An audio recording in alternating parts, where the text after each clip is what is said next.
namshukuru Mola kanijalia mrembo wa sura tabia na kila sababu ya kujivunia yeye.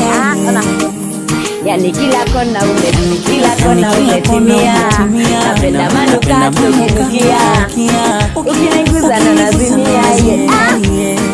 Yani kama ndege na wanae, tuogelee na tuvae kwenye kiota